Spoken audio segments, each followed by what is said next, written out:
Life. Life is a disease. A millennium ago, a supreme necromancer was on the verge of conquering the world. But you know what they say about best laid plans. Inevitably, heroes shall emerge.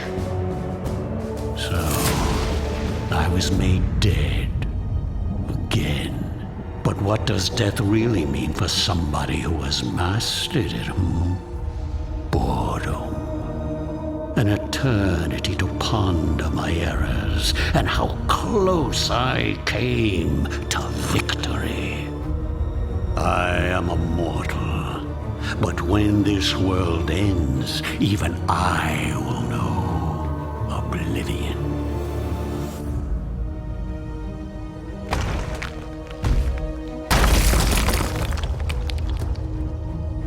And so, I ask myself, will I be given another chance to rise before it happens?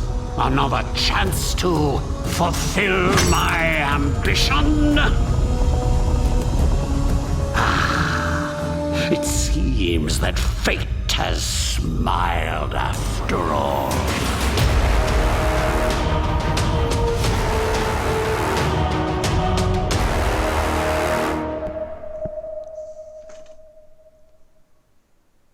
Hello, ladies and gentlemen. My name is Iratus, and welcome to...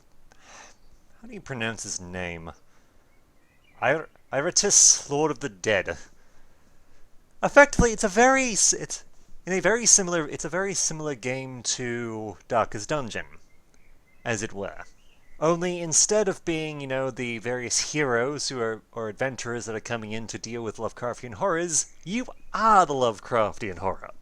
Namely speaking, you are a necromancer, named Iratus, and you're basically trying to purge the world of life.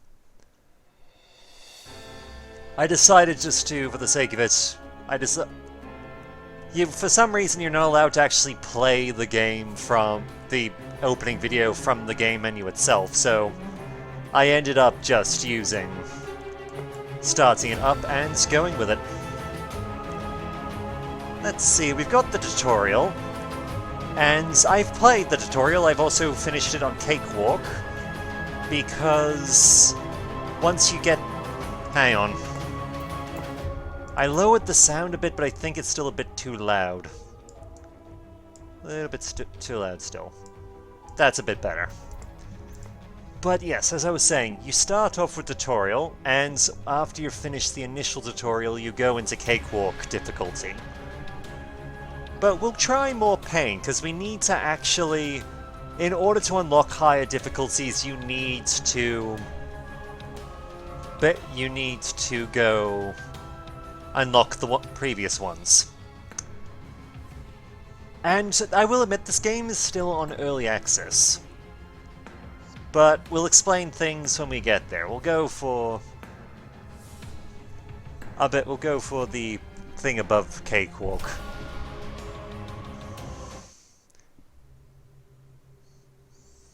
Now, we'll wait... okay, so that's us. That's our primary necromancer. We have options. Namely, we've also got a talent tree. So we have the option of... we could invest in alchemy, which means that we will start getting some... basically, we can increase the abilities of some of our minions, or we can increase the ability of our minions, increases... like, the various stuff we'll get after battles. We also have the option of different magic. We can actually have spells that we can employ of various types. We've got magic, which... let's see... just your basic spells, just flat out destruction. Which is just you're casting spells that do harm. And ire. What does ire do? I think ire is buffing magic, if I recall. Though, I will at this point go with The formulae reveal their secrets. Amateur Surgeon. Increase the chance of receiving parts at the end of a battle by 10%. Kind of important, because in order for us to create, and this is the way we're going with it, in order to have minions that we can create parties out of, we literally have to make them. As in, we actually have proper... We actually take the proper substances, like bones and blood and dust and armor, in order to create our minions. Now, because I've actually done this on Cakewalk, some of the minion types are already open to us. Because normally when you play this game, you would have... I think we would start with these 5 up top. The Skeleton, the Zombie, the Bride, the Dark Knight, and the Banshee. Possibly the Wraith. I think you can get the Wraith and Infesta as well. But basically from that point, Mummy, Lich, the Headhunter, and the Shade, and all that, they basically only come into it once you unlock them by doing certain things. Now let's see, what do we want for our first party? Well, I've had some good luck with the Dark Knight. A manifestation of living void contained in a vessel of knightly armor, these necromantic soldiers are often seen leading the armies of undead against the civilizations of the mortals. Where they learn the skill to do battle and wage war is unknown, but all of them despise existence and seek to reduce everything to nothing. So we can use our items, we pick up some stuff. You can actually, by using alchemy, the alchemy table there, you can sacrifice items in order to improve their quality, which will in turn improve the stats of the creature created from them. But at this stage... At this early stage, I think we'll go with... Inspiring leader, but irrelevant for the armies of undead. Yeah. We'll have some basic minions just to start off with. Just simply because... Well, we can unlock the... For the dogs of war. We can literally later on, we can open up the option of... it was actually in a talent we can unlock, is we can swap out items of an existing minion with a better version of something. So in this case of the Dark Knight, he's got basic armor, basic ectoplasm, basic dust, and basic weapons, which are his thing. However, we can unlock it so that later on we can actually swap these individual components out with better quality stuff. Now let's see. Who else do we want? Another thing that is a bit different for this game than Darkest Dungeon is... Well, all of the beings have abilities, but the thing is that you don't have to pick 4 out of 6. You have access to all of them. And while some of them only are effective in certain places, but they can only be used in certain parts of the party, any minion will basically have something they can do, regardless of where they are or where they've been knocked about. Now let's see, who do we want? Okay, we'll go... Oh yes, we forgot to read the thing for the skeleton. A fairly unimpressive warrior whose one standout characteristic is their utter mediocrity. While they often make up the backbone, pun intended, of most undead armies, skeletons are so boring that they are never really acknowledged by their creators or their enemies. Now why do we want a skeleton? Well, partly because he goes along really well with the Dark Knight, since one of the skeleton's abilities is he can buff his allies. He can buff his allies with armor and resistance, and which makes them, harder to hit by default. But why this is important with the Dark Knight in particular is the Dark Knight's his primary attacking one, the Heartless Slash, basically deals additional damage depending on the knight's armor and resistance.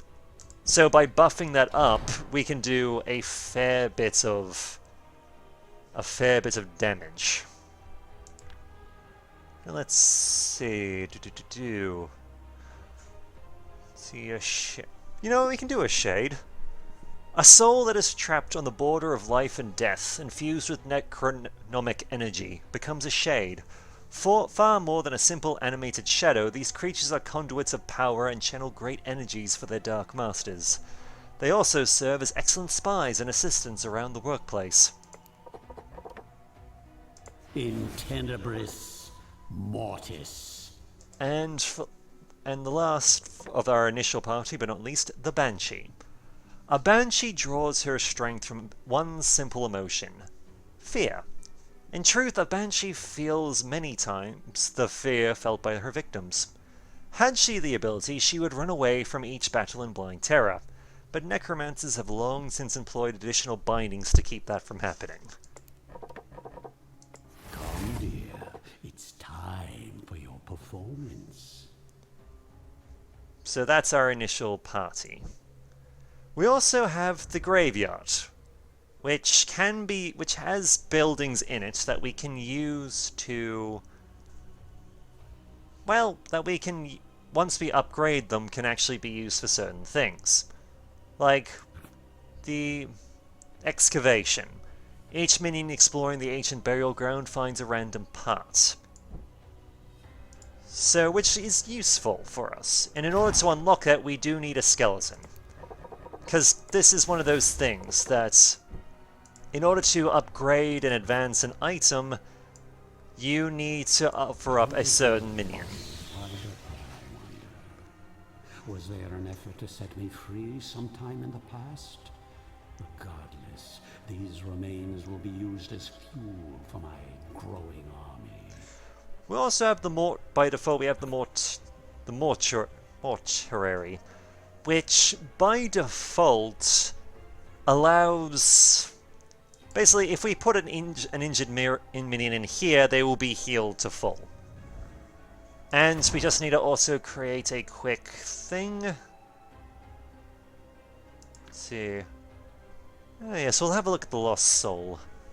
A lost soul is a spirit that has been trapped on the mortal plane for so long that they have forgotten what they looked like when they were still alive. This can be accelerated with some brainwashing. Such souls can then be infused with necromantic energy and used as agents of deception. Taught to lies and betrayal, these spirits take on the form of masked women that trick and lure mortals to their doom. There are many foes for you to play with. And we're going to stick her in the excavate. She's going to go excavate this place. So she's going to be there. She's not on the main roster, but her job is to effectively go through. Every time we go into a battle, she'll dig up some extra body parts that we can use to train up our minions. Let's see, do we start off with any things? Okay. Alright, for each escaped minion. We'll pick it up simply because, well, we might as well, but let us show combat. The kingdom had need of the vast riches buried underneath the castle. Great veins of iron that promised to fuel conquest after conquest, along with ancient artifacts from a long-forgotten age. The dwarves were eager to offer their services in this project, bringing their untested mining equipment and experimental concoctions for the promise of wealth. They only needed bodies that could obey, and that the humans could provide. With dungeons filled to the brim with both criminals and rebels, there was no shortage of slaves to work these mines. Drugs were used to keep them docile as they dug ever deeper, year after year, unaware of the mortal danger that awaited them below. So we start off here. We're in the mines. And as you can see, in the end result of this game, there will be 5 stages, more or less. But at the moment of at the moment, in the early access, they've only got up to level 3. And you get to pick which party you're in control of. Since we only have the one, we're going forward. And we're going to fight.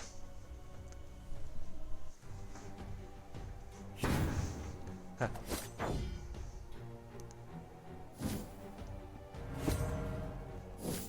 Okay. So here we go. We're up against our first targets, who are conscripts and who are basically slaves and miners.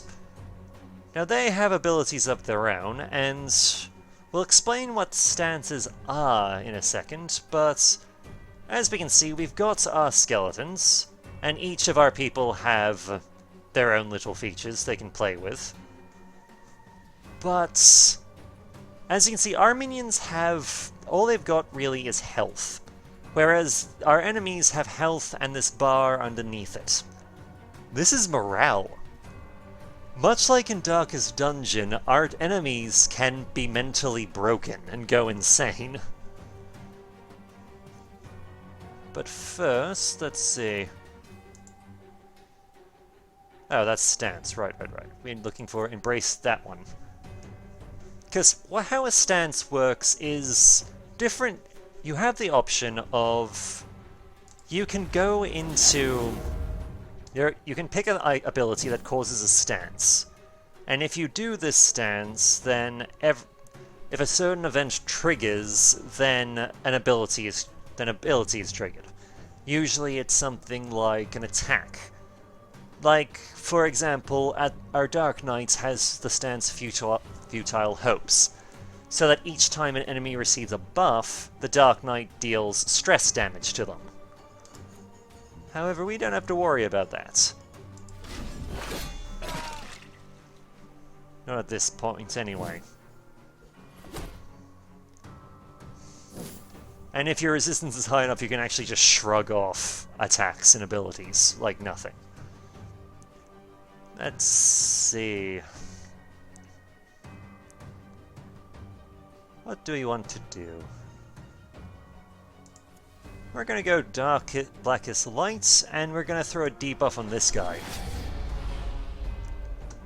Basically just reduces accuracy. It also disrupts his stance. Because his stance thing was, if he had made it to his own turn again, he would have just randomly attacked someone for a fair bit of damage. But we don't have to worry about it. And let's see, we'll go with a Scream. And down goes the morale. Let's see, stance, Pain Reflection. All successful attacks against your minions cause the attacker to contain stress damage equal to 100% of the damage dealt. Let's see, we don't really have... the Shade doesn't really have a lot of direct attacks. At least not on people. Right, not right away anyway. But his job is really to cause stress damage. Though, to be fair, he does actually have an ability that allows him to do damage, magical damage to a target, but the damage done is about equal to the amount of stress damage they've taken. So in this case, if we were to use his ability on this guy, their attack would do more damage to him than it would to him. Let's see, and while we're at... yeah, might as well take another swing.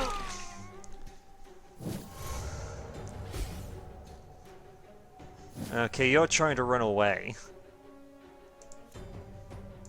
So if we can kill you before you have a chance to flee, that would be nice. Let's see, Soprano. Stress damage deals damage to everyone of them, and they lose attack as well. Which is nice.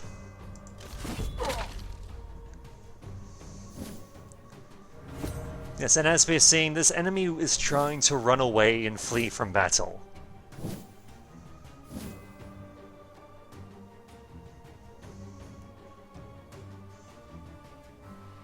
Let's see, what do we want to do?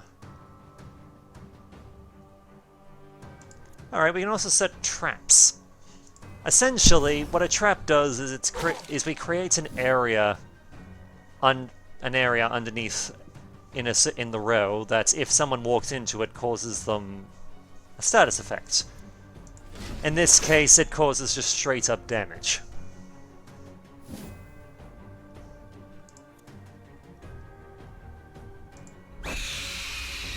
Alright, we missed that one. And he has managed to flee.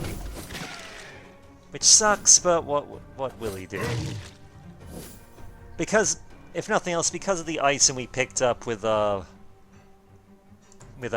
boss, because of the relic we picked up with Icarus, or however you pronounce his name, he does have the ability.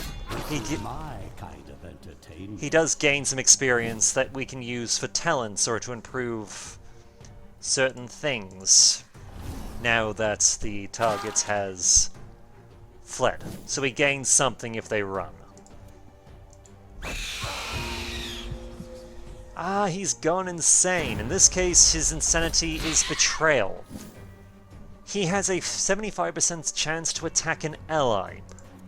Unfortunately for us, we've murdered all of his allies. There's nothing left, so...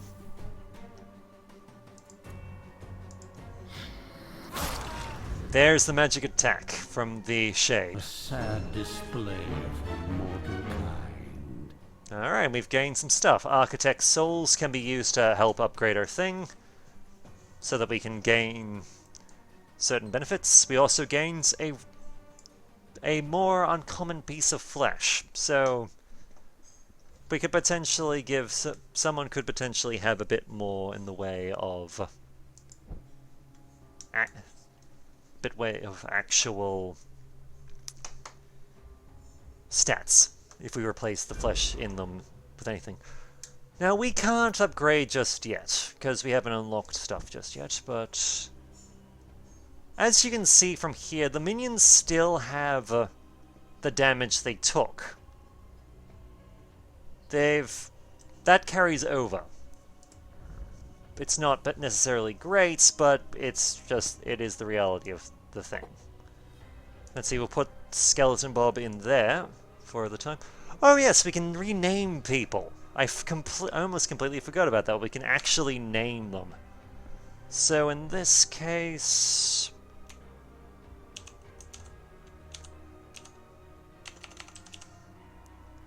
let's see... Grey Vested, the Dark Knight. We'll have... oh yeah, we need to have him be his own thing. Serious Armor, the Skeleton. Who, yeah, he's not... skeletons are kind of overlooked, but they tend to be but they're actually pretty good.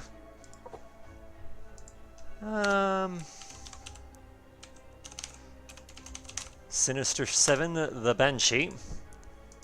And... let's see, who's a good shade? No, hang on.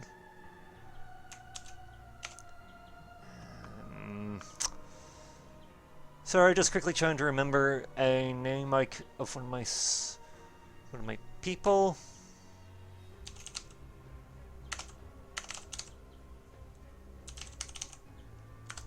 Yeah, Oathmaster the Shade. That works. So while our skeleton is healing up, we can get we'll get another person to fill out the team. In this case, we might go with a headhunter. A headhunter is a very specific manifestation of negative emotion, blind rage.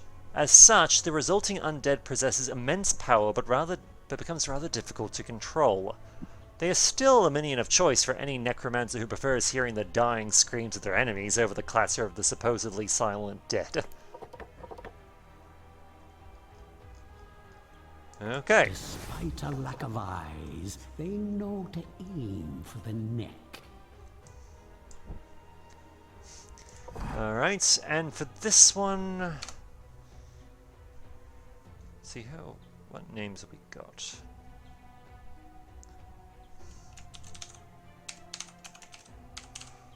Newbie Spud. Let's continue. So we see the basic... oh, whoops. Misclick there, sorry. We see the basic map that we can go on. We have the option of... we can pick whatever direction we want to go in. So if we go this way, we can effectively raise either the level of our... we can get some free XP for either the Necromancer himself or our minions. Or we can go this way and go for artifacts. In this case, I think we'll go for the early minion thing. Because while we can invest in the Necromancer to gain further powers, upgrading our minions is useful. Just before we forget, because they've leveled up. Minions can level up. Now what this means is we have the option of upgrading their abilities in certain ways. Like, for example, for our Grey Knights here. We have one skill point. We have the option of upgrading, say, Heartless Slash, either towards Death Comes for Everyone, which will increase his armor a little bit, but let's see. Deals 50... see, what is his current thing? Deals 50% damage, so 4 to 6 damage at the moment. Deals equal damage equal to 50% of the sum of the knight's armor and resist. So if we do this one, it upgrades in that deals additional damage equal to 75% of the sum of the knight's armor and resistance. Or we can invest Edge of the Abyss, which deals more just straight up damage, but deals the same amount of additional. In this case... let's see. In this case, I think we'll go with Death Comes for Everyone. Well, my minion. Because this does improve his basic armor as well, so it does increase his thing. See, as for Newbie Spud, let's see. Randomly attacks 2 enemies. Attacks 2 random enemies, dealing 80% damage. Has a 5% chance to immediately kill an enemy. Bosses are immune. For verbal slash or dual cruelty. Deals 80% damage to the chosen target and the enemy standing behind them. So the main difference between this one and this base one is this one is 2 random enemies, while this one is you aim for one and you're sure to get the one behind them as well. Whereas this one is still random ones, but there's a small chance you'll just instantly kill them, though bosses are immune. We're gonna grab it, because why not? Why wouldn't we? Now let's see, what do we want to do here? All successful attacks against your minions cause the attacker to take stress damage equal to 100% of the damage dealt. Let's see, pain amplification. All successful attacks against your minions cause the attacker to take stress damage equal to 135% of the damage dealt, or against your minions cause damage equal to, take stress damage equal to 111 of the damage dealt, reduces damage received from minions by 10% as long as the shade remains in this stance. Get back to battle.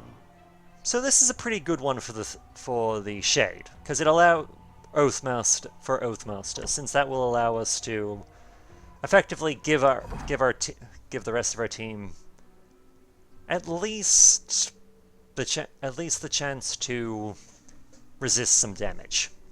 Not bad.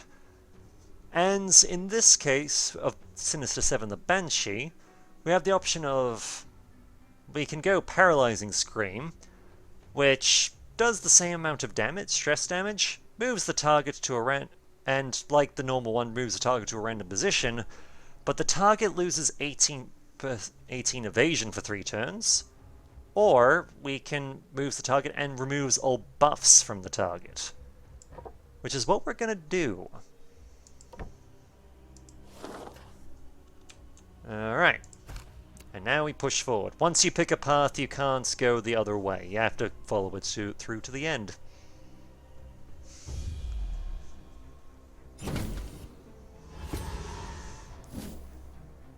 Alrighty. Vorp Purple Blade. Let's see.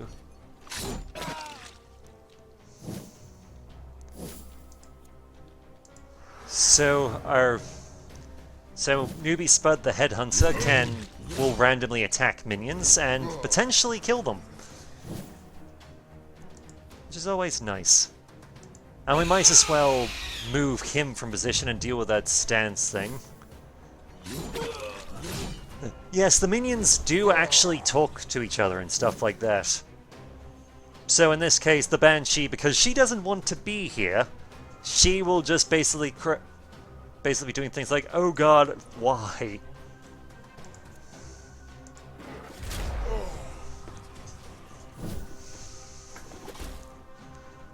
Likewise, our minions have the option of... let's do... ah yes, we can go here. Basically, the Headhunter marks a place. It's sort of like that trap thing. The Headhunter marks a location on the enemy team, and next turn he's going to absolutely wreck them.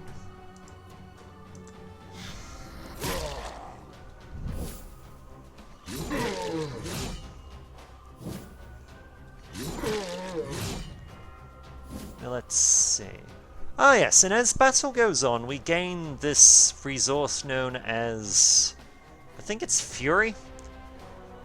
But what it does is it unlocks the ability to use a minion's ultimate attack. So we do have the...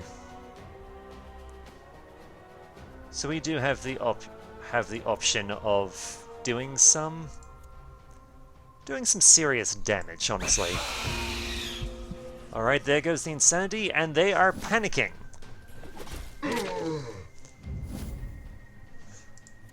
And while we're at it, we might as well use the Dark Knight, Grey Vest's main ability, which is Abysmal Hunger. So effectively, he just drains everyone on the other team of health and restores it to himself.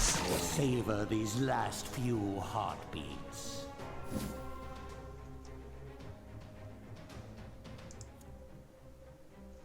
Alright, we might as well use Bloody Harvest in order to start pushing ourselves forward. Granted, it missed, but... a lot of them missed, but it did take care of one of these... If you look below the minions, you will see that they have two shields. They've got a shield on the left and you've got one on the right. The one on the left is for physical attacks. So a minion with this will be immune to being physically struck. And the other one is for magical or stress attacks. Speaking of stress...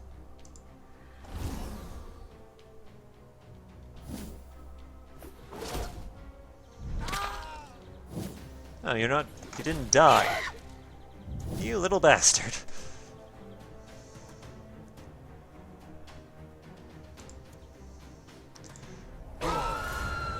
See, bit of debuff damage. What? Because we can. This poor bastard's now unlucky. Sucks to be him. Let's get rid of you. This is what 1,000 years of evolution looks like? Yeah, pathetic.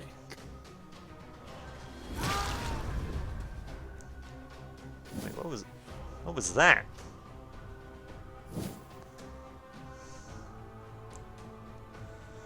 Not entirely sure what just happened there, but I'll take it. Oh yes, and as various things happen, and like people die, that does actually affect their sanity. In this case, he's gone mad, but he's gone all remaining strength. At the start of each turn, loses 40% of their maximum health, but receives an extra action from it for doing so.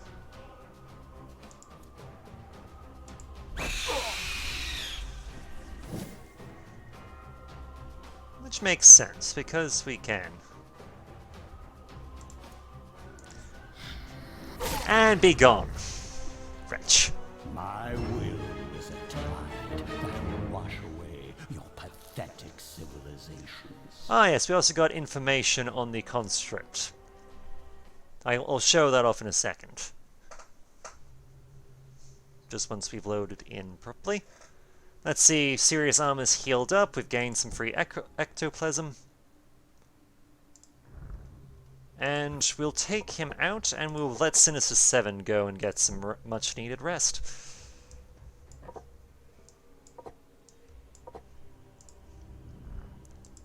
Now, minions have a max level. They can, let's see, 1, 2, 3, 4, 5, 6. Yeah, I believe it's up to 6, 7. They can go up to level 7 before they before they reach their max. Let's see, what can we do? Well, Futile Hopes is a solid one by itself if they're buffing, but we can alter this. We can go Dash Hopes, time an enemy receives a buff, we can deal just more stress damage. Or, what I prefer, No Tomorrow. Each time an enemy receives a debuff, the Dark Knight deals 90% stress damage to them. Now, prove yourself worthy of my investment.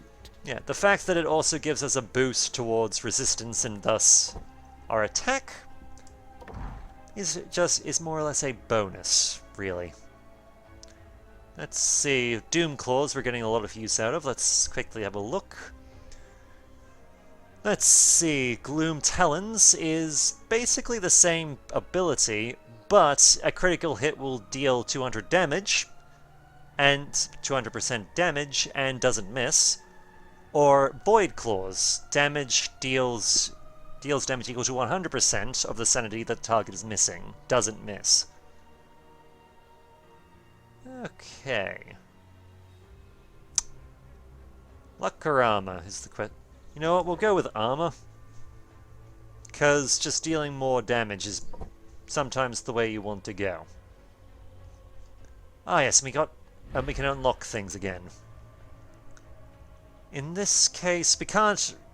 The further down the tree you go, the more points it takes.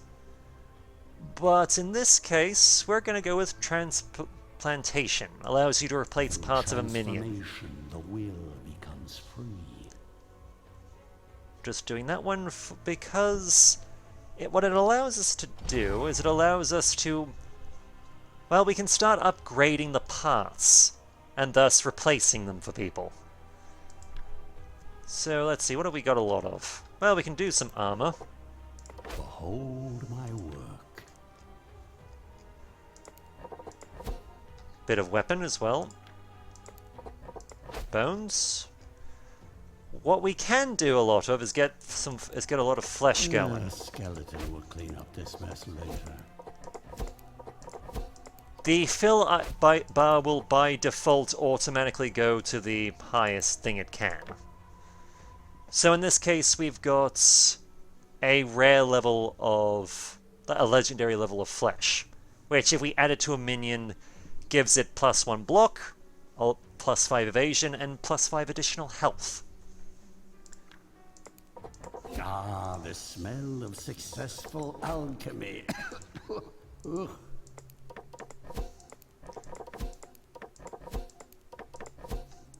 See, we have some rare blood, some uncommon hearts, and...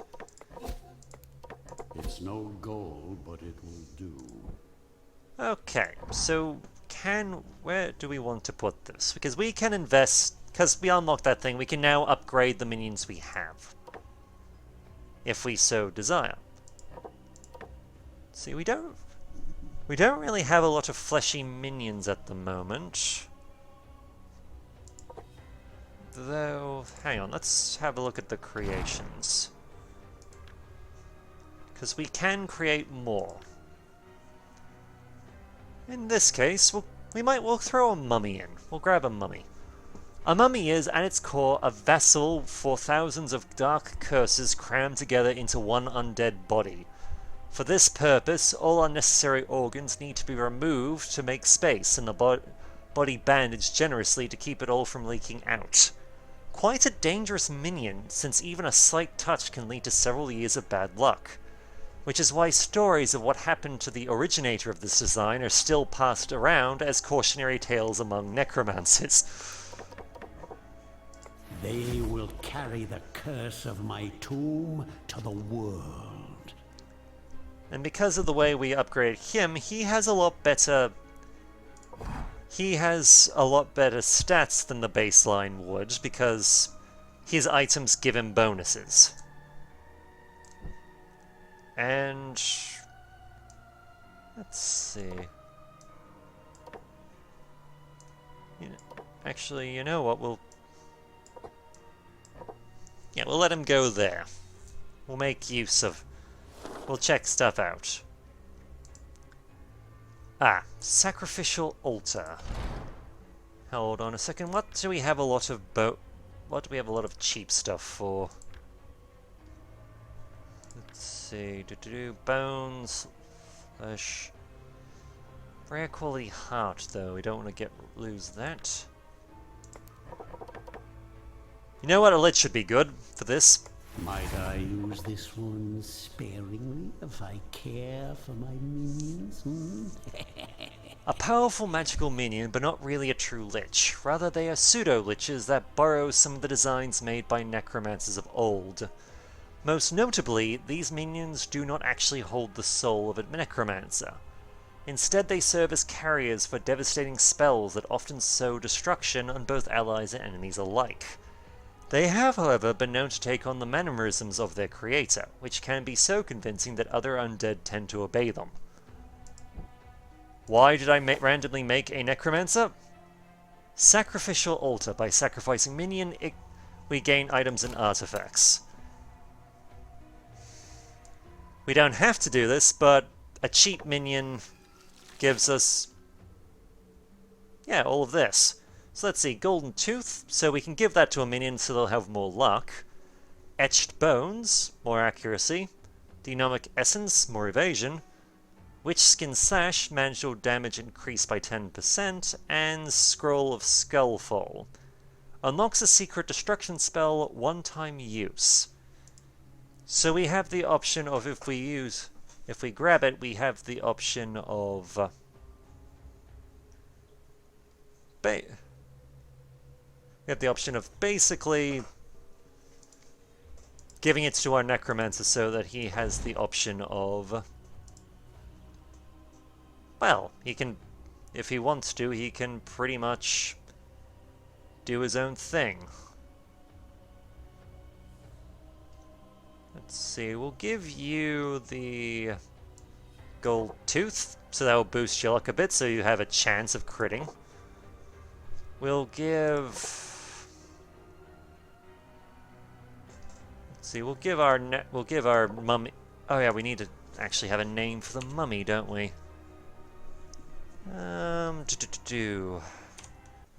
Just having a quick look at the list of people who are following me. Sorry if it's gone mute, I've had to leave the game briefly. Okay. The Stratovarian. The Stratovarian can be the mummy. Newbie Spud can pick up some accuracy. And... no, we'll give Sirazama some extra evasion. We'll do him some good. Oh yes, the little thing we unlocked earlier. Effectively, you have the option of, during battles, you can unlock information about... you can normally get about information, basic information about targets. And a little bit of lore as well. Conscript. Conscripts would normally be fresh-faced, bright-eyed peasants fighting for their country. Sadly, these days they are instead drawn from a rather large prisoner class, but the promises of freedom should they prevail. The inmates don't tend to believe these promises, but the undead are not in the habit of sparing lives, so they fight, no matter how ill-equipped they are for the task. Really does capture the whole feeling of the world, doesn't it? And we are gonna go north. Alright, we have to... Battle squad, go!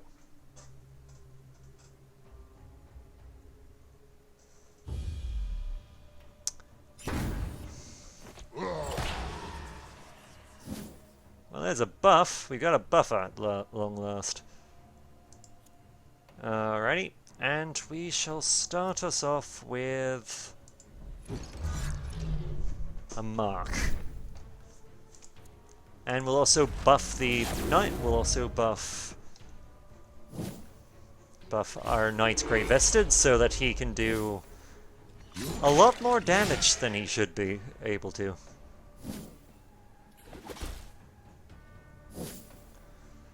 Alrighty, so what do we want to do with our mummy? Let's see, we have the option of remove... Yeah, we'll remove a... Basically, he removes the debuffs from the party. He can remove debuffs from the party while healing himself for everyone he gets rid of. Which is always nice.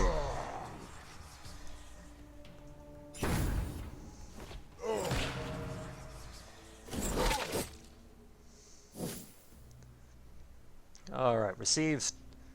Increases damage dealt by 25, damage received is reduced by 25. Okay, we need to deal with you. Extinction of life.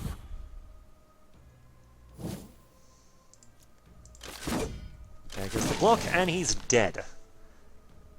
Take that, you Take that, you annoying bugger. Let's see, impending horror deals damage to the chosen target and the enemy standing behind it.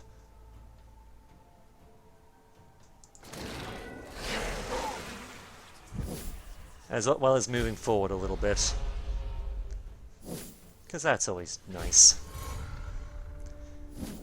Yeah, probably one of the benefits of the actual Dark Knight is they cannot be critically hit. So enemies attacking them can't crit them. And we're going forward. Very good.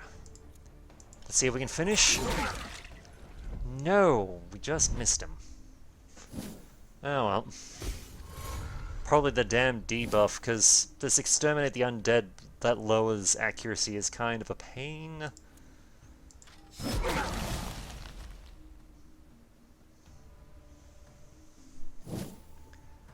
There is a benefit to lowering morale to a strong degree, since not only does it do the whole insanity thing, but it also does, if it goes to 0, there's a chance that they will literally die of a heart attack. Yes, that is a mechanic from Darkest Dungeon, and it works in our favor sometimes. Let's see, bounty, physical attack, ignores block. What would you do with their heads anyway?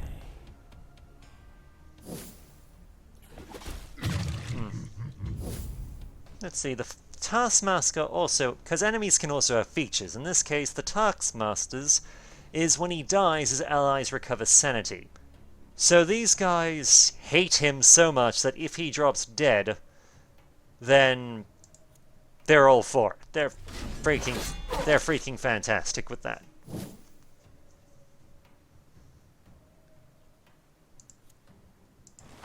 Let's see if can we... Damn it, we just failed to finish him. Annoying, but what have you.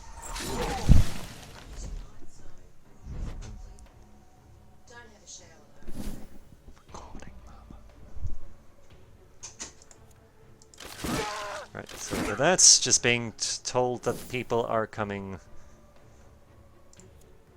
tonight. That's fine, I was aware of that, so... And...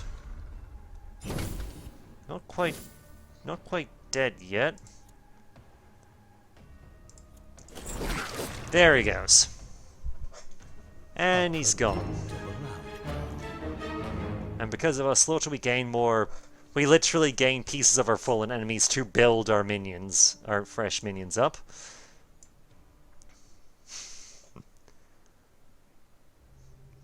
Because sometimes that's just the way you need to go. Okay, so Mr. Seven's back. We got some pretty decent bones. We also have some upgrades to do. So let's see.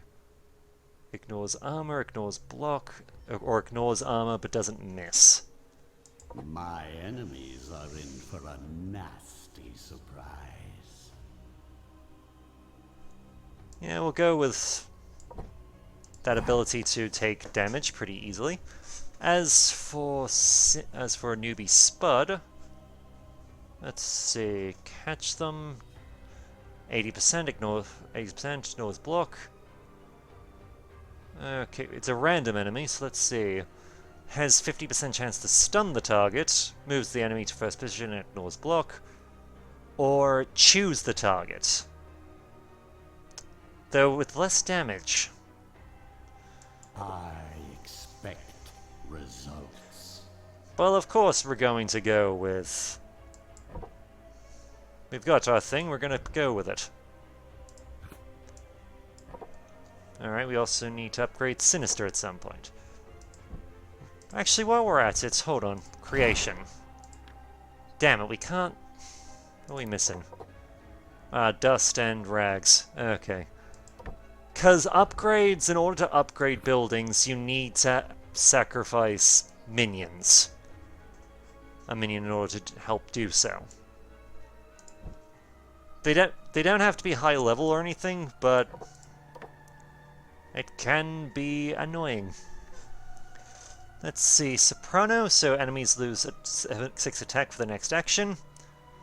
Let's see, what have we got? Enemies lose 6 attack and 12 evasion for the next action. Or they lose 8 attack. Yeah, we might as well have them lose some evade as well. Makes it easier to hit them.